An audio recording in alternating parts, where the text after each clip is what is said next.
Muito boa tarde a todos. Hoje, dia 31 de julho de 2021, mais um ano se termina, mais um ano aí de grandes provações aí para todos os encarnados nesse orbe aí com relação à pandemia. Mas graças a Deus, né, essa evolução tecnológica que hoje nos circunda nos dá ainda essa possibilidade de nos reunirmos e manter os estudos aí necessários para a nossa evolução. Então, estamos estudando o ano de 1860 da Revista Espírita. Hoje é o estudo de número 10, e os demais anos são encontrados no nosso canal de YouTube, que pode ser acessado através aí do nosso site, www.obreirosdosenhor.org.br, e ali no nosso site, além dos links para as nossas redes sociais, também poderão acessar aí os demais trabalhos da casa. Então, nessa Revista Espírita de 1860, nós estávamos discutindo sobre os boletins da Sociedade Parisiense, né, que podemos traduzir aí pelas atas, né, das reuniões que aconteciam na Sociedade Parisiense. Então, é a continuação, nós iniciamos na semana passada a leitura desse resumo, né, dessas atas da reunião, e vamos à continuidade hoje, mais um pedaço que daí já entra no tema de estudo mesmo. Gostaria de ler para nós, Pereira? Pode sim, Lelo. Boa tarde a todos os amigos que nos acompanham. Então, dando continuação nas atas que o Kardec, que a Sociedade Espírita fazia, né, onde eles relatavam todas as atividades que eles faziam, e é um estudo interessante porque muitas questões que eles colocam, de temas que eles estudaram na época, claro que muitos foram colocados em artigo na Revista Espírita, mas outros não. Mas aí já dá para nós uma referência da seriedade e da dedicação que o Kardec e a sua equipe tinham sobre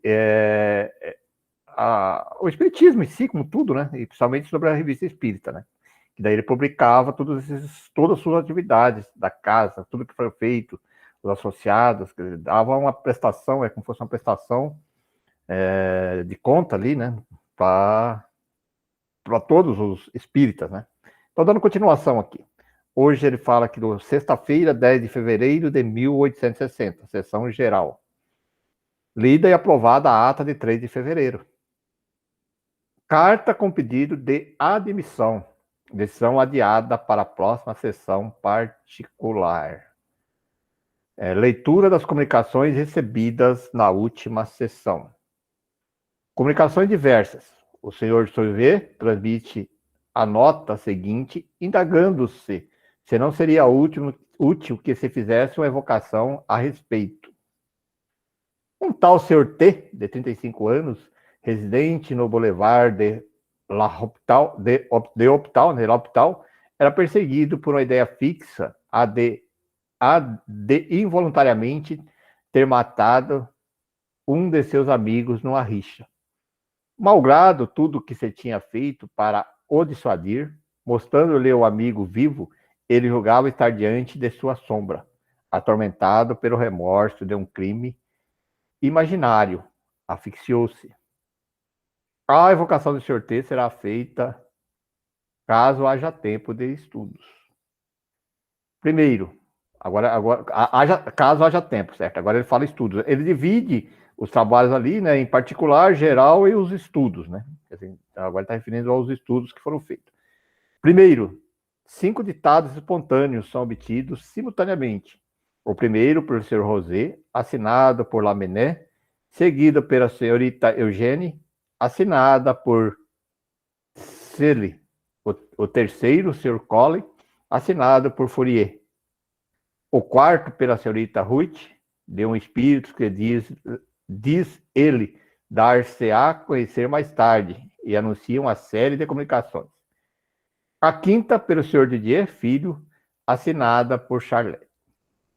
Segundo, após a leitura do ditado de Fourier, o presidente observa, para a compreensão das pessoas estranhas à sociedade em que podem não estar a par de sua maneira de proceder, que essa comunicação lhe parece, à primeira vista, suscetível de alguns comentários, que entre os espíritos que se manifestam, os há de todos os graus, que suas comunicações são reflexos de suas ideias pessoais, nem sempre perfeitamente justas. A sociedade, conforme o conselho que lhe foi dado, as recebe com a expressão de uma opinião individual e se reserva o direito de julgá-las, submetendo-as ao controle da lógica e da razão. É essencial que se saiba muito bem que ela não adota como verdadeiro tudo quanto vem dos espíritos. Por suas comunicações, os espíritos dá a conhecer o que ele é ele é em bem ou mal, em ciência ou ignorância. São para ela assuntos de estudo. Aceita o que é bom e rejeita o que é mal. Ele está falando ela da sociedade, né? Da comunicação, né, Pereira? Da comunicação, isso. Isso. Aqui é interessante, até uma observação, cabe bem aqui nesse tema que ele citou, porque hoje nós vemos muito isso, né, do pessoal tirar o texto do contexto, né? Então você vai lá, pega um pedacinho do texto, fulano de tal falou tal coisa, mas e no contexto todo? O que ele estava sendo feito? Então, interessante, né, a preocupação ali né, quando escrever essa ata, né, de dar a explicação do porquê que veio um espírito maldoso e tal, e a sociedade espírita acolheu e pegou a informação e tal, né? Bem como ele diz aqui no final, né? Porque, né, para a sociedade os assuntos, tudo isso é um assunto de estudo, e aceito o que é bom e rejeito o que é mal. Mas é importante, né, saber, com relação aos espíritos, que eles têm graus de evolução e podem passar informações incorretas, mas nem por isso deve ser não escutá-lo nada do que ele fala, né? É verdade, porque você vai... Primeiro, pelo menos você vai conhecer como que eles pensam, né? Como é que você vai saber que se existe espíritos maus, espíritos bons, espíritos inteligentes, se você não conversa com eles todos, né? Então, por isso que era importante, Kardec conversava com todos eles, que foi assim que ele foi determinando até mesmo a escala espírita, para ele conhecer, né? Porque a única maneira que ele tinha era deixando os espíritos falar, os outros espíritos falando sobre aqueles espíritos, para ele conhecer o mundo espiritual como um todo, né? Então, vamos dizer assim, o grande aprendizado em tudo isso é você ter essa humildade de compreender tudo isso, não aceitar como que foi um espírito que falou tudo como verdade, né? Ou simplesmente que é mentira, às vezes é verdade, mas vai depender do grau de evolução do espírito. Você não vai aceitar como uma verdade absoluta, né? Você falou que certo também, o contexto, para quem que ele estava falando, em que momento, né? Para quem que ele estava falando aquela mensagem, para quem que ele estava determinando, né? Então, tem que ser avaliado tudo isso. E é para isso que servia realmente esses estudos que ele fazia aqui, né, na Revista Espírita, né? Esse era o objetivo disso. Nós já vimos aqui em outros estudos nossos, que eles falavam ali, que eles, às vezes, não concordavam, entre eles mesmos. Né? Você vê aqui mesmo, aqui ele já deixa assim, parecer que um concorda um pouco, outro não concorda, quer dizer, eles não era absoluto. Aí depois eles vinham os espíritos mais evoluídos e sanavam as dúvidas. E aqui eu acho que é interessante também trazer que eu e você temos o mesmo pensamento nisso, e eu tive até uma ocasião nessa semana que eu dei uma explicação sobre isso, né? Que é a questão de você entender o plano espiritual do jeito que ele é. Exato. E não romanceado, né? É. A gente sabe que, às vezes, na entrada de algumas pessoas no espiritismo, eles entram por porta de alguns romances, que tem aí, sim, né, uma tênue, né, uma superficial explicação do plano espiritual, mas que pelo fato de ser romanceado, né, pode a pessoa cair em erro de achar que é aquilo mesmo, né, daquela forminha que o pessoal ama e depois vai vir e vai tentar encontrar. Pode acontecer? Pode acontecer, mas o plano espiritual ele é muito mais profundo do que você encontra, né, geralmente nesses romances, né? Com certeza. Bom, nós vamos conversando um pouquinho mais para frente sobre esse tema, né? Temos conversado bastante, inclusive nos outros estudos. Então, no terceiro ponto dos estudos dele lá, evocação da senhora Indermurri de Berna, surda e muda de nascimento, de 32 anos, viva. Olha que coisa interessante, hein? Essa comunicação oferece um grande interesse do ponto de vista moral e científico, pela sagacidade e precisão das respostas que nela denotam um espírito já adiantado. Aqui é interessante, até que se quiser dar uma explicação, Pereira, a gente já conversou sobre isso, acho que há uns 5 encontros atrás, que não é só o espírito que está desencarnado que dá comunicação, né? O espírito está encarnado, ele também dá, né? Então, essa é uma questão muito interessante, da própria Revista Espírita mostra bem claro isso, que o próprio Kardec e os colegas, os amigos que trabalhavam na codificação ali, tinham essa preocupação de, de estudar bastante esse tema. Ele cita várias comunicações de encarnados. Ele fala, sempre está falando, olha, encarnado tal, encarnado X, porque, infelizmente, ainda hoje existe assim uma certa dificuldade de nós, aqui, os espíritas, do movimento espírita, né, de aceitar muito isso quando se fala que aquela comunicação é encarnada. E o Kardec, você vê, eles invocavam, ele já contou uma história do navio, o cara tá vindo lá, invocou, ele foi lá na viagem, lá, o capitão lá comunicava, dormia na noite lá e falava, e dava as comunicações para eles, né, naquele determinado horário, comentando, quer dizer, várias situações ele cita, ele estuda isso sobre os encarnados, né, de comunicação de encarnados, que na realidade quando nós, não é porque nós estamos encarnados, mas nós somos espíritos, e quando nós emancipamos durante o nosso sono, nosso escapada, vamos dizer assim, nós éramos espíritos e comunicamos, atuamos como espíritos, né? Tendo algumas restrições, sim, que ele mesmo explica, algumas restrições, que prejudica de acordo com o grau evolutivo de cada um, mas para o Kardec era normal isso. Ele não tinha nenhuma dificuldade disso aí. Eros? Sim. Não, essa notinha, né? Pequenininha, mas veja que importância que tem para o estudo do Espiritismo, né? Eles evocaram, né? Quer dizer, uma indivídua que era surda-muda e conversaram com ela, né?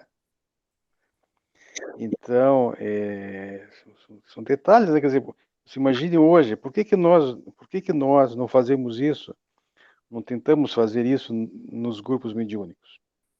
Para fins de estudo, né? Ou até mesmo para fins né? Por exemplo, tem alguns grupos mediúnicos que fazem isso por exemplo, lá em Alagoas, lá,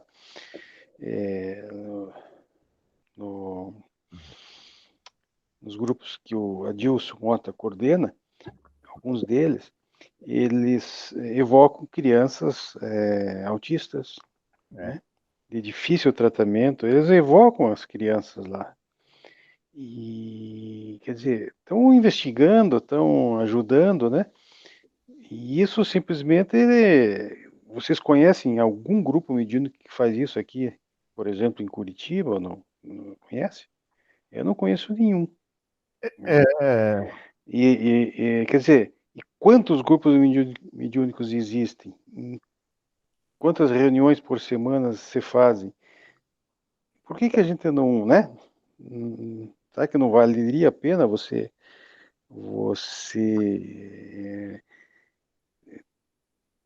praticar essa modalidade de fazer essa evocação? Né?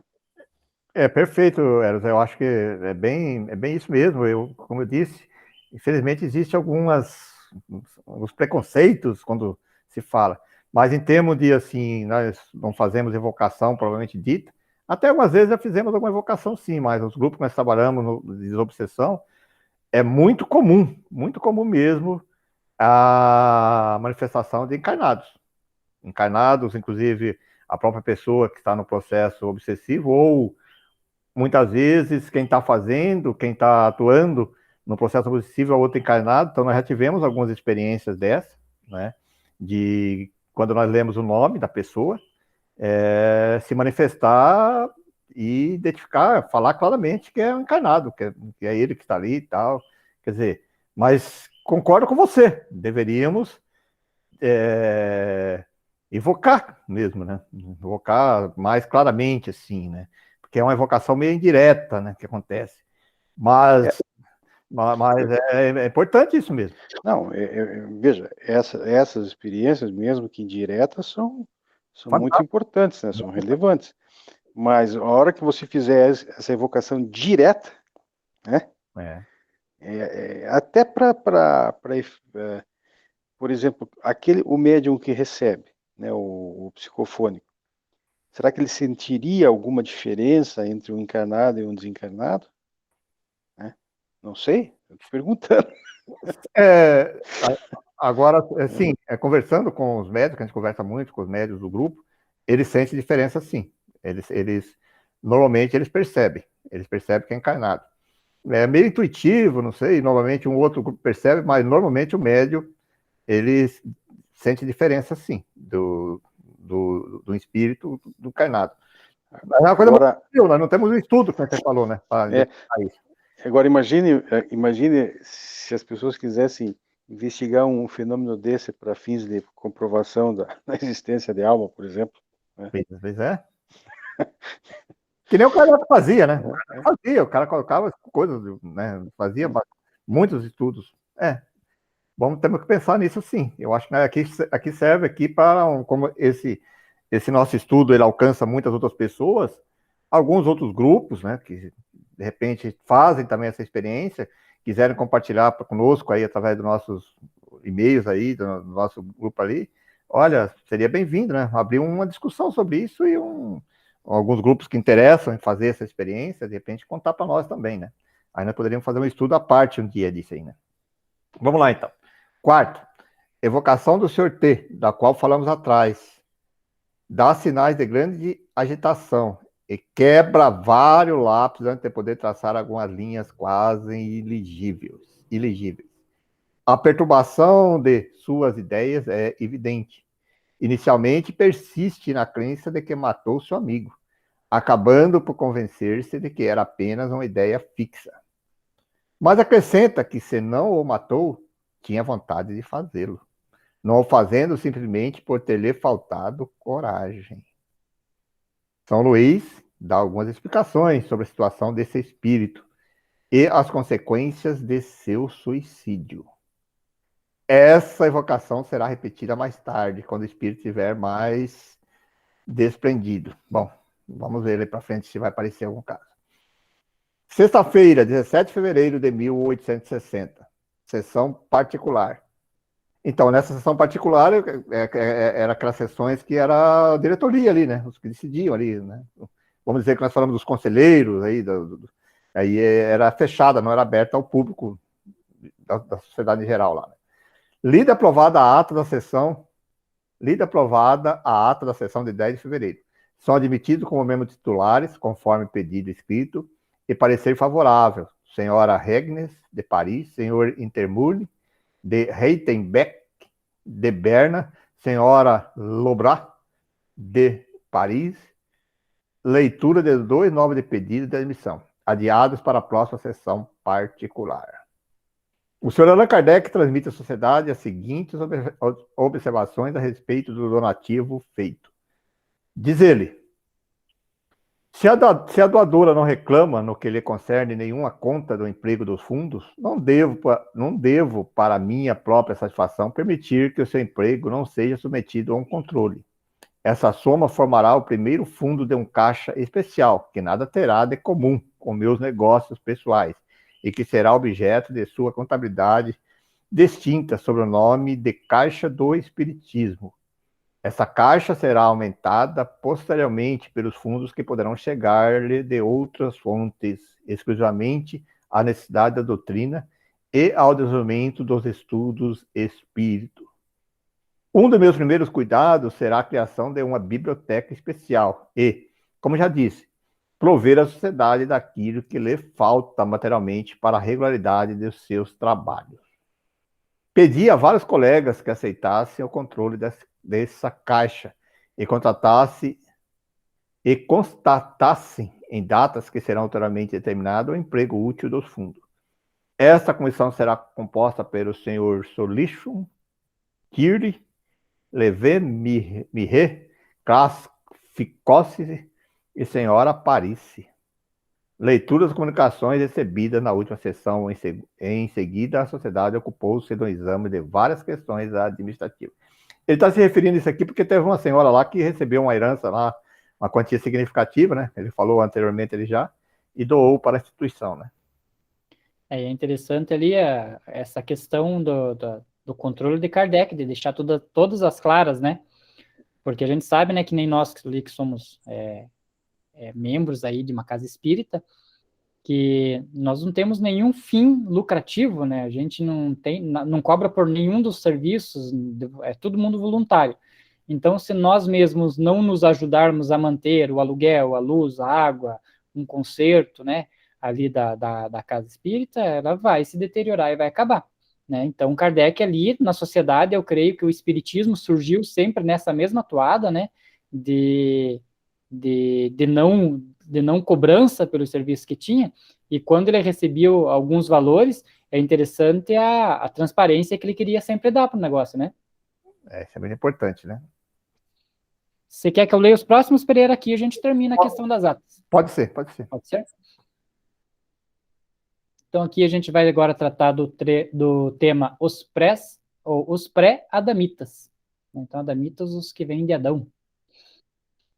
Uma carta que recebemos contém a seguinte passagem: devo convir que o ensino que vos foi dado pelos Espíritos repousa sobre uma moral absolutamente conforme a do Cristo, e mesmo muito mais desenvolvida do que a existente no Evangelho, porque mostrais a aplicação daquilo que com muita frequência ali só se acha em preceitos gerais. Porque a gente sabe, né, que quando, né, Jesus veio, né, passar as informações dele, né, ele sabia que, né, o povo tinha um adiantamento que não cabia muitos ensinamentos. Até por isso ele falava em parábolas, né? Ele tentava fazer uma historinha ali, como se fosse ali para uma criança, né, para ela entender essas questões. E aí que incorre alguns erros, né, das pessoas pegarem aquelas parábolas, né, aquela história que Jesus falou para que as pessoas entendessem e tentar levar ao pé da letra, né?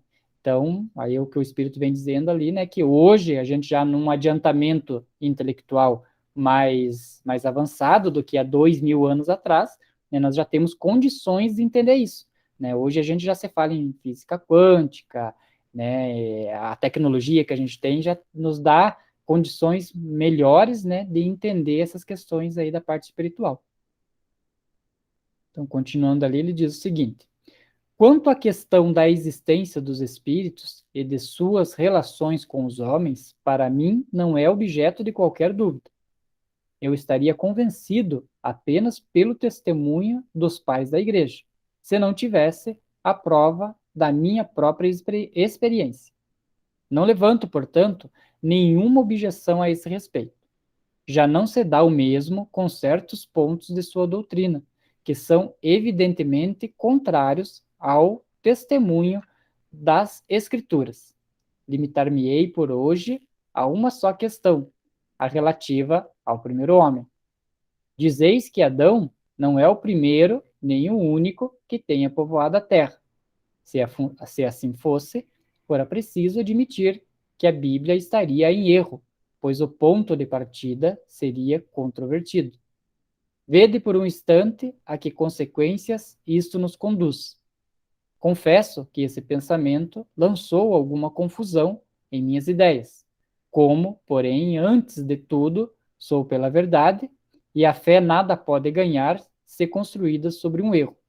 Peço-vos a gentileza de dar alguns esclarecimentos a respeito, se vossas horas vagas o permitirem. Ser-vos-ei muito reconhecido se puderdes tranquilizar a minha consciência. Interessante, né? Essa questão da criação, né? A gente sabe ali no Gênesis da Bíblia que ela é feita bem de uma forma alegórica, né? Hoje a ciência, né? A geologia explica, né? Muito disso aí, dessa parte da criação, né? Mas já imaginou se fosse falar isso lá, né? aí já estamos falando do Antigo Testamento, né? Então, vamos remontar, sei lá, 4.000 anos atrás. Não teria como entender, né, de forma cósmica, né, um Big Bang, uma explosão que o universo, lógico, todo regido por Deus, isso, né, mas uma explosão que criou o universo, que criou tais coisas, e que a Terra havia ser povoada por espíritos de outro orbes, tal, não teria como as pessoas entenderem isso, né? E aí, interessante a pergunta do leitor aí sobre essa questão, para que ele quer entender baseado numa verdade, e não baseado numa alegoria. Então, ele pedindo para Kardec essa resposta, né? E você falou, antes você falou uma coisa bem interessante, quando você estava comentando sobre a questão de Jesus, né, que ele falava em parábola. Aí primeiro, que nem você falou, vamos entender para que povo que ele estava falando, né? O nível intelectual, o nível cultural, não tinha conhecimento de você falar, né? Questões muito mais profundas. Todos eles enraigados numa cultura religiosa que vinha lá das mosaicas de Moisés, aquelas religiões, né? Era bem complicado. E segundo, naquela época não existia escrita que nem hoje, as coisas não eram gravadas, então você tinha que falar alguma coisa de uma maneira que as pessoas pudessem comentar para as outras e passar para frente. Então, quando você fala em parábolas, a parábolas permite isso, permite que a pessoa grave, porque ela pega a essência moral. Então, ela pode alterar algumas personagens, alguns nomes, algumas coisas, mas se ela captou a essência moral, ela vai transmitir aquele conteúdo. É que nem a história da piada, né? Quando a pessoa conta piada. Uma pessoa vai contar piada para outra. A pessoa pega a essência moral da piada ali, mas ele modifica os personagens, cria outra coisa, mas continua sendo o mesmo sentido, né? O sentido da coisa ali. Então, também tem essa finalidade que Jesus colocou, né? E mesma coisa quando você fala da Bíblia, quando eles escreviam. Também, né? Então, eles escreviam da maneira para ir para o futuro, para colocar mais. Só que você falou, era muito, vamos dizer assim, colocado de uma maneira para que a pessoa entendesse, mas não era claro, né? Era ficar sempre nesse sentido alegórico, né? Por isso a importância de estudar. Mas vamos ver que a resposta que o Kardec dá e os espíritos dão aqui sobre isso. Então, aí vem a resposta, né, do questionamento ali do leitor. A questão do primeiro homem, na pessoa de Adão, como tronco único da humanidade, não é a única sobre a qual as crenças religiosas tiveram de modificar-se. É certo, em certa época, o movimento da Terra pareceu de tal modo em oposição ao texto das Escrituras que não houve formas de perseguições a que esta teoria não tenha servido de pretexto.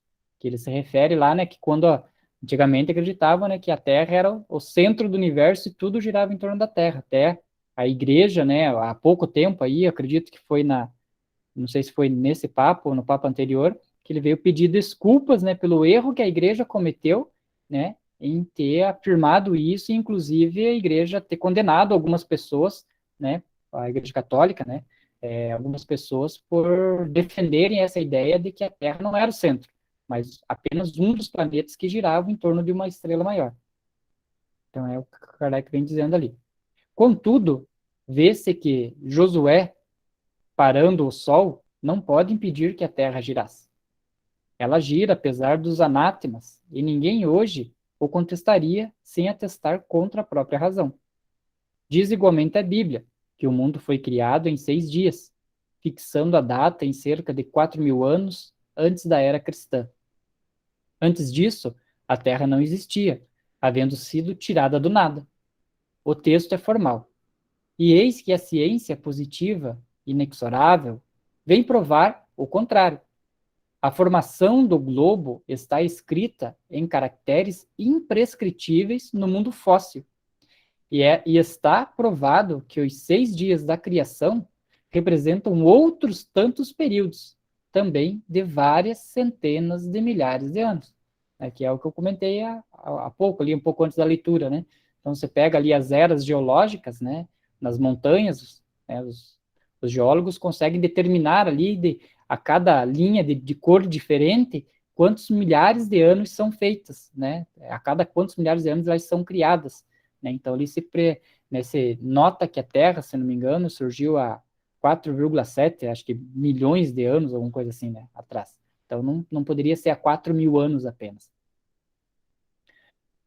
Não se trata de um sistema, de uma doutrina, de uma opinião isolada, mas de um fato tão constante quanto o movimento da Terra, que a teologia não pode deixar de admitir.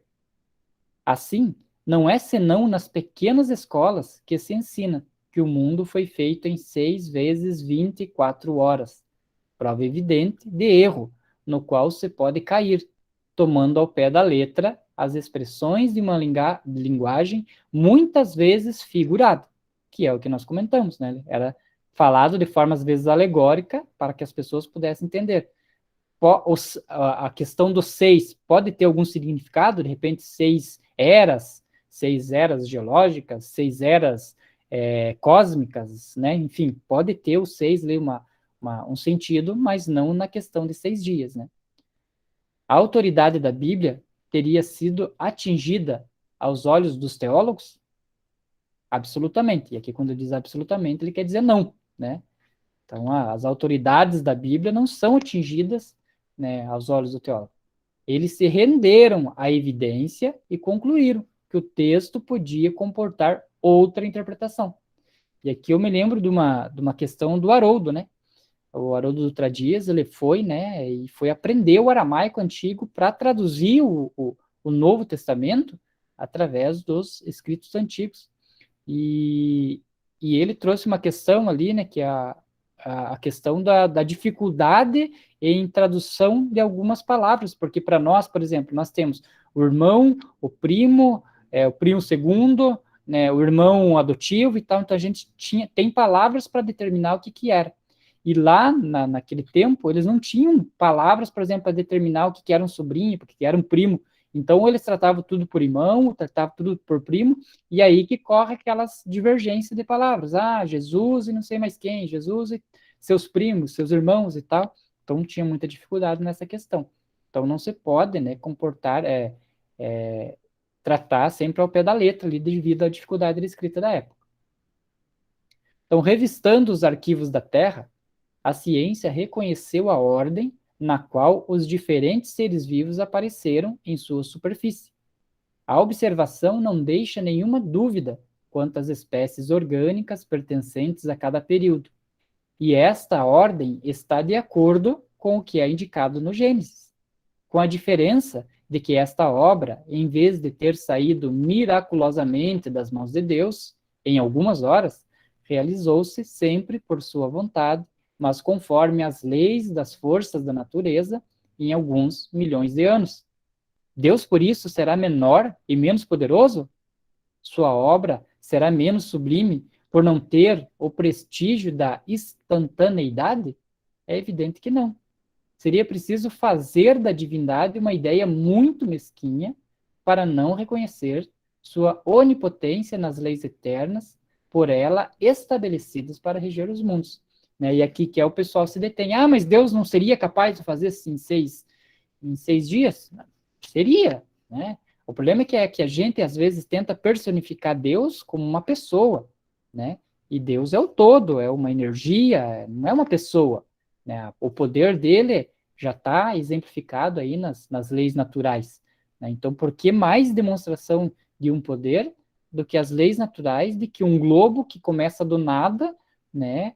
Ali em chamas, vai se esfriando, vai surgindo espécies, até que chega, né, numa espécie como nós. Obviamente que se nós não vimos do macaco, né, a gente não veio do macaco, mas nós somos uma raça em contínua evolução. Para um mundo primitivo igual era a Terra, né, com condições diferentes, com composição de ar totalmente diferente, é óbvio que o corpo teria que ser mais grosseiro, né? O corpo teria que ter uma pele mais forte, um cabelo mais forte, uma barba mais forte, tudo mais, né? Na evolução, né, na continuidade da Terra, os corpos foram se adaptando e continuarão se adaptando se a gente continuar nessa mudança global que se tem, né? Então, assim como Moisés, a ciência coloca o homem na última ordem da criação dos seres vivos. Mas Moisés coloca o dilúvio universal no ano de 1654 do mundo, enquanto a geologia nos mostra esse grande cataclismo anteriormente ao aparecimento do homem, considerando-se que até aquele dia não se encontra nas camadas primitivas nenhum traço de sua presença, nem de animais da mesma categoria do ponto de vista físico. E essa é uma das questões assim que eu mais admiro no Espiritismo, que é a questão de unir a ciência com a parte de cunho religioso, né? Nós costumamos dizer no Espiritismo que é uma fé raciocinada, não é uma fé, o pastor, o padre, o rabino, sei lá, quem falou e eu tenho que acreditar. Não, eu tenho que entender, né? Para que foi feito, como foi feito, para que eu possa acreditar, né? Então tem sempre essa questão do Espiritismo, e Kardec foi muito perspicaz em falar que se um dia algo que o Espiritismo tem ensinado, a ciência provar que é o contrário, é outra forma, o Espiritismo se adaptará àquilo que a ciência falar, né? Para quê? Para que o Espiritismo não se torne como essas religiões que ficaram estacionadas em um período de tempo e que hoje sofrem, né, para conseguir explicar alguns termos daquilo que eles acreditam e que cientificamente não tem como acontecer, né? Então, isso é uma das coisas muito interessantes do Espiritismo, é sempre estar de mãos dadas com a ciência. Mas nada prova que isso seja impossível, né? O dilúvio, nada prova que isso seja impossível. Várias descobertas já lançaram dúvidas a respeito. É possível, então, que de um momento para outro se adquira a certeza dessa anterioridade da raça humana. Resta ver se o cataclismo geológico, cujos traços estão por toda a Terra, é o mesmo que o dilúvio de Noé. Ora, a lei de duração da formação das camadas fósseis não permite confundi-los. Remontando o primeiro, talvez a 100 mil anos, no momento em que forem encontrados traços da existência do homem antes da grande catástrofe, ficará provado que Adão não foi o primeiro homem, ou que sua criação se perde na noite dos tempos. Contra a evidência, não há raciocínios possíveis. Os teólogos deverão, assim, aceitar o fato como aceitaram o movimento da Terra e os 6 períodos da criação. Tem uma série muito interessante que eu já assisti e de vez em quando assisto uns episódios esparsos, assim, que ela se chama Cosmos. Uma série totalmente científica, né? Não tem nenhum cunho religioso. Mas ele demonstra, né, ali desde a criação ali do universo, né, há tantos bilhões de anos atrás, até a criação do homem. E se fôssemos dividir essa criação aí do universo com a criação do homem, em um ano, vamos imaginar que essa criação do universo até chegar a nós hoje, se correu o período de um ano. O homem surgiu no último dia, da última hora, do último minuto, do último segundo. Ou seja, nós, perante o universo, a criação do homem perante o universo, corresponde a menos de um segundo da era da criação do universo.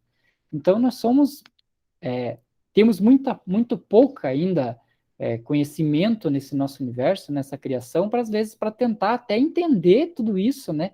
Dessa criação divina, dessas leis universais.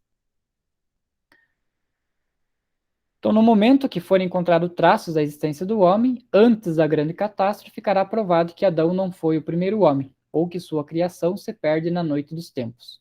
Contra a evidência, não há raciocínios possíveis. Os teólogos deverão, assim, aceitar o fato como aceitaram o movimento da Terra e os 6 períodos da criação. É verdade que a existência do homem antes do dilúvio geológico ainda é hipotética, mas isto é de menos importância. Admitindo que o homem tenha aparecido pela primeira vez na Terra há 4.000 anos antes do Cristo, se em 1.650 anos mais tarde toda a raça humana foi destruída, com exceção de uma única raça, né, dali da família de Noé, conclui-se que o povoamento da Terra não pode datar senão de Noé, isto é, 2.350 anos antes de nossa era. O Kardec já começa a fazer as analogias dele, e ele é muito bom nisso.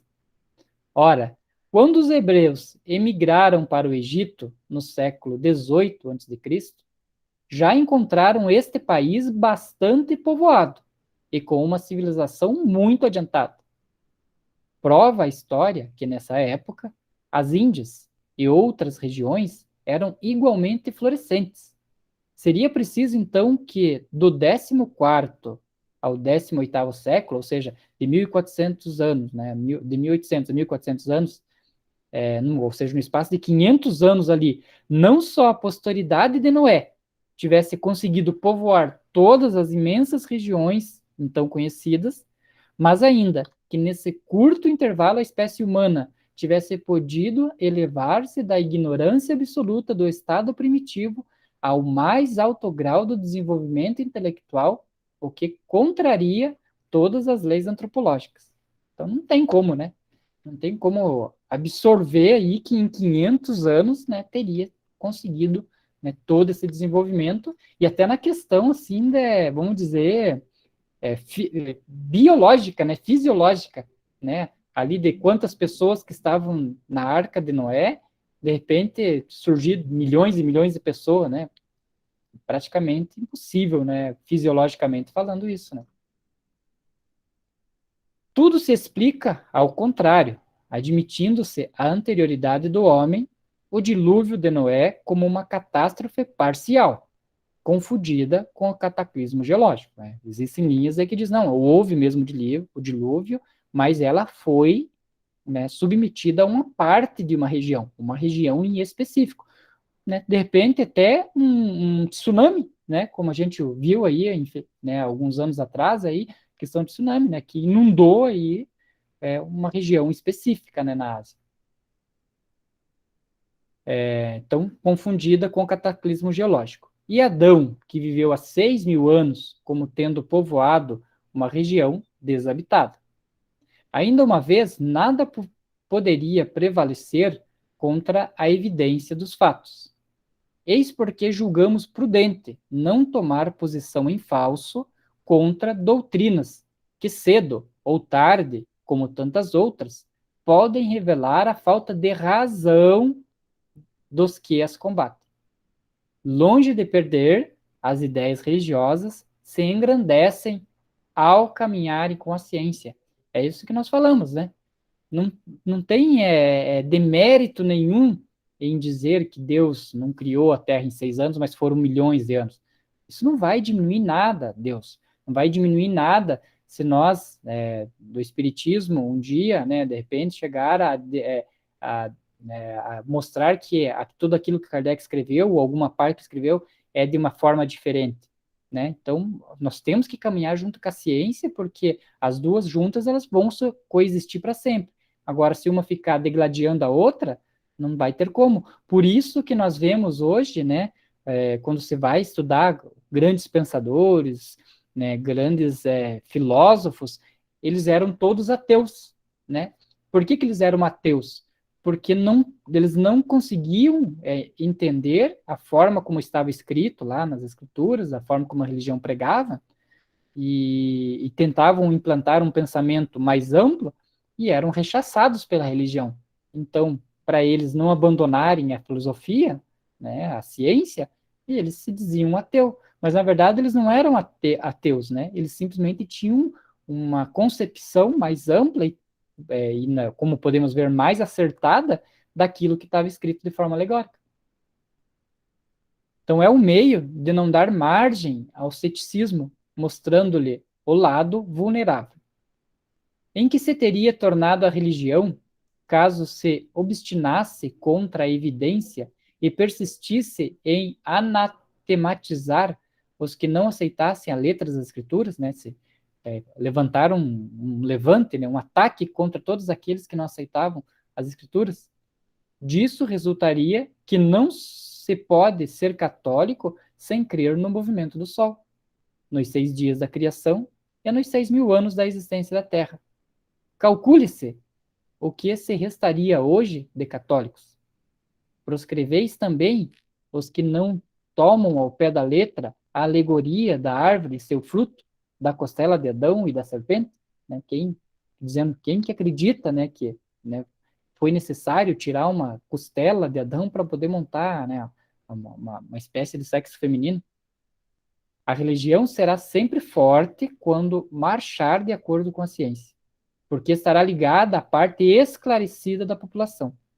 É o único meio de desmentir o preconceito que a faz ser considerada por gente superficial como antagonista do processo, que é exatamente o que nós estávamos comentando, né, na semana passada, né, sobre ter-se vergonha, às vezes, de dizer, não, eu sou cristão, né, porque ultimamente, né, quando você fala eu sou cristão, já está automaticamente ligado a uma pessoa careta, uma pessoa retrógrada, uma pessoa, né, que não acredita nisso, diferente do espiritismo. Por quê? Porque quando você vem falar, né, com qualquer espírita aí que estuda um pouco, né, mas o homem surgiu do Adão. Peraí, mas como assim surgiu do Adão? A gente não acredita nisso, né, mas acredita em toda uma evolução de um processo que demorou bastante tempo e nem por isso diminui qualquer pedaço, qualquer parte da criação.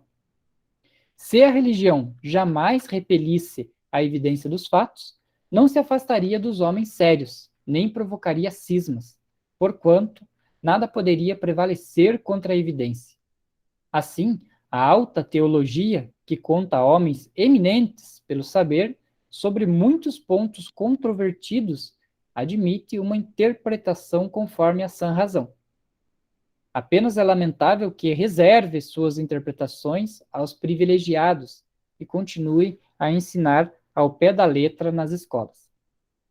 Daí resulta que a letra aceita inicialmente pelas crianças é mais tarde rejeitada por elas quando chega a idade da razão.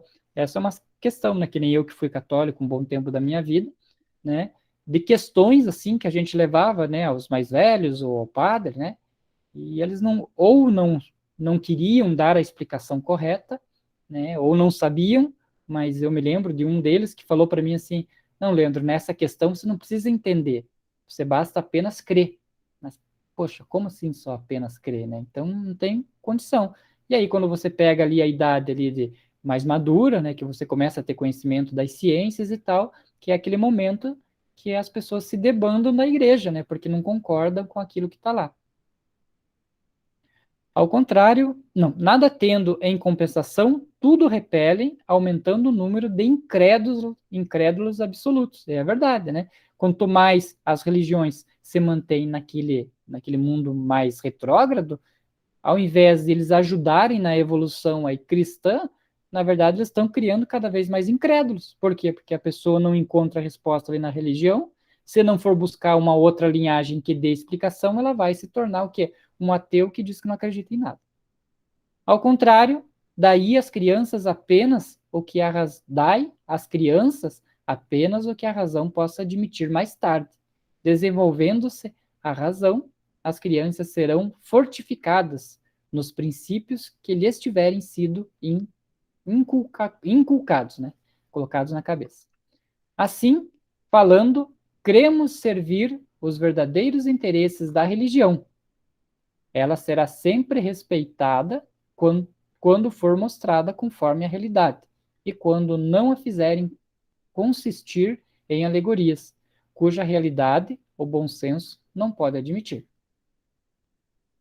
Interessante o tema, né, Pedro? Olha que texto profundo, né, para estudo, né, para a gente estudar, para a gente divulgar para todos, né, para entender, né, porque as pessoas sempre entendem, que nem você disse, um Deus como aquele velhinho barbudo, né, alguns fazem essa figura, né, que velhinho, um ancião, que as pessoas pedem, ele cumpre, ele faz.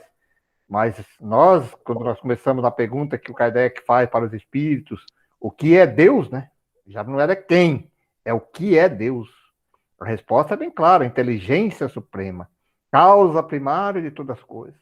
Então é uma inteligência suprema.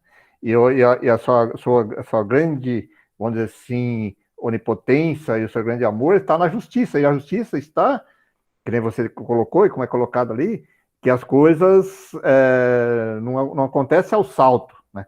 De repente, vamos fazer a Terra, faça-se a Terra, pum, faz tudo. Não, é tudo um processo, a formação de um Big Bang, sei lá o que for, a formação de um planeta, demora não sei quantos milhões para esfriar. Isso me parece lógico isso.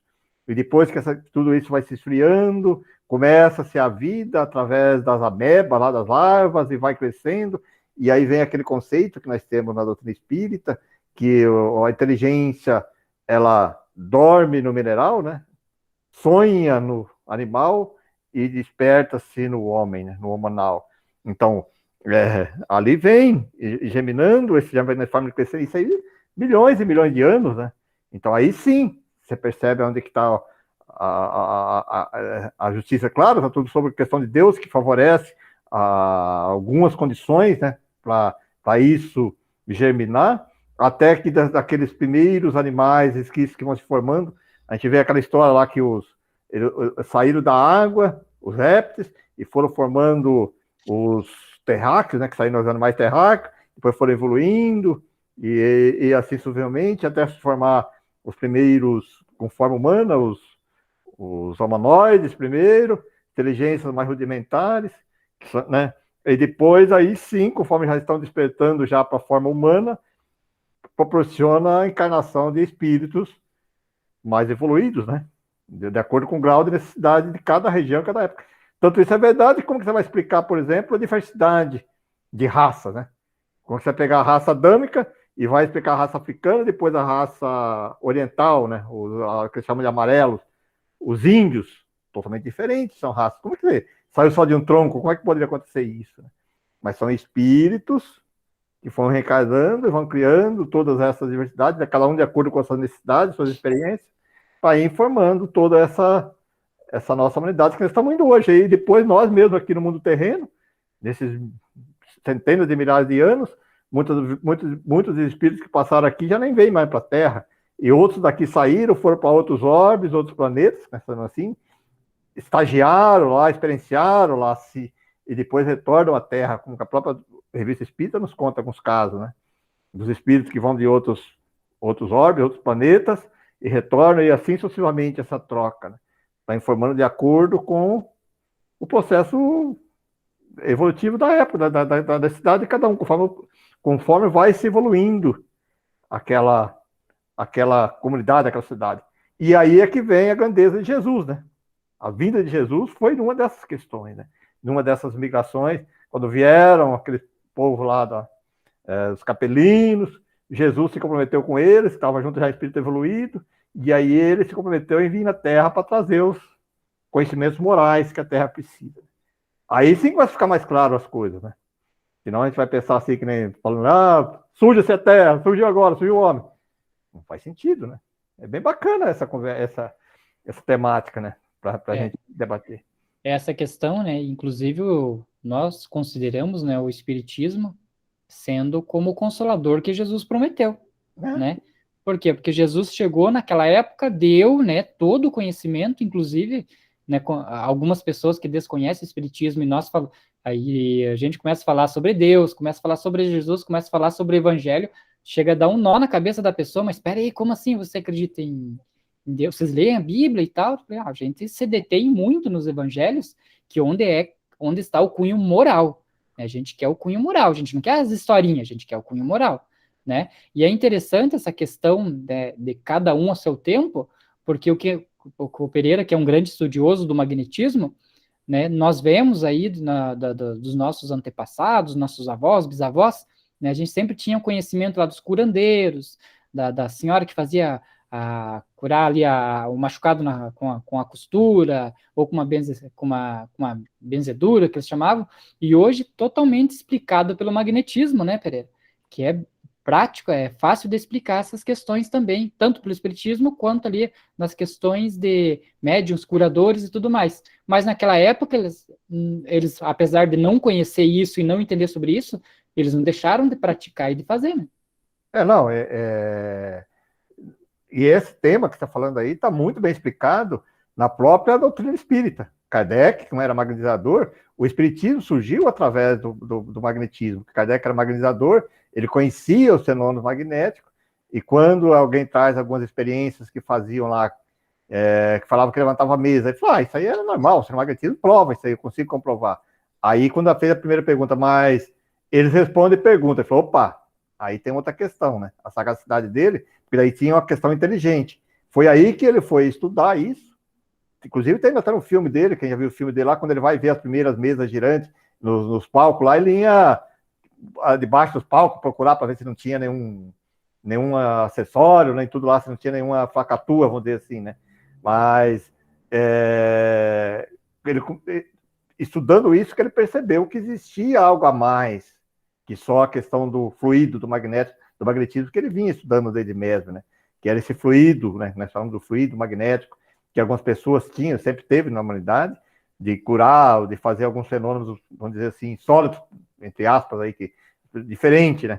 Então, ele explicava, ele compreendia tudo isso, estudava isso, e aí ele resolveu estudar essas comunicações ditas inteligentes, esses fenômenos inteligentes, e daí ele percebeu, poxa, se uma resposta é feita por inteligência, tem algo a mais além disso, né? Então, e aí é o que eu acho que está realmente toda a grandeza que foi colocado no tema hoje, assim, de nós nunca deixarmos, né, de observar a ciência, né? O progresso da ciência. Então, se existem algumas coisas, e até hoje, eu não sei de nenhum caso que o Kardec colocou que foi provado que contrário, né? Ao contrário, né? Na verdade, a ciência, o Kardec já falava de coisas que hoje a ciência diz não é verdade. Tem lógica o que o Espiritismo está falando. Comprovou, né? Comprovou o que está acontecendo lá, né?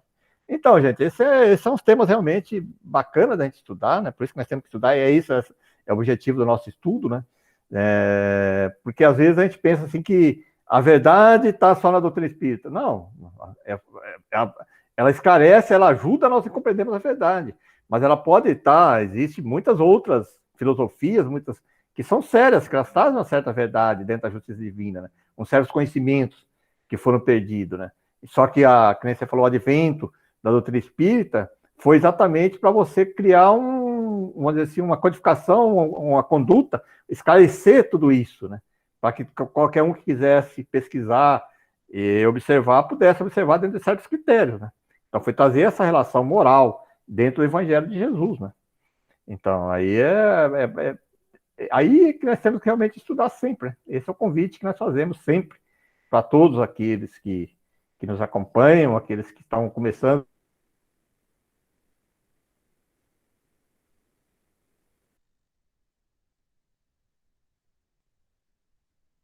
Caiu lá a internet do Pereira, mas nós já estávamos, né?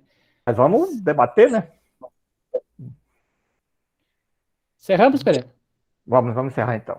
Então, vamos aproveitar esses instantes para agradecer a toda a equipe espiritual que nos acompanha, nos intuindo, nos ajudando. Agradecer todos os espíritos que participaram da codificação espírita, que nos deixaram esse legado de grande importância. Obrigado, amigos. Obrigado, companheiros espirituais que nos acompanham nesse momento, também buscando conhecer um pouquinho mais dessa doutrina tão reveladora. E vamos agradecer a Deus que nos concede essas oportunidades encarnatórias de aprendizado, a Jesus, nosso mestre, nosso guia, por nos deixar esse legado, esse roteiro que é o Evangelho, para nos ajudarmos na nossa jornada aqui no mundo terreno. Obrigado, mestre, por tudo. Queridos amigos espirituais, pedimos também nesse momento que as nossas vibrações de harmonia, de equilíbrio, possam alcançar todos da humanidade, da nossa comunidade, do nosso estado, da nossa cidade, aqueles que estão passando por dificuldades de saúde, muitos também por dificuldades morais, que é realmente os doentes que mais necessitam de ajuda, que eles possam sentir um pouco dessas vibrações de luz, de harmonia, e assim se despertarem para a verdadeira necessidade das passagens aqui no mundo terreno, que é e progredirmos moralmente. Obrigado, obrigado mais uma vez a Deus, a Jesus, aos amigos espirituais, e que possamos estar aqui na próxima semana para mais um estudo da Revista Espírita. Que assim seja.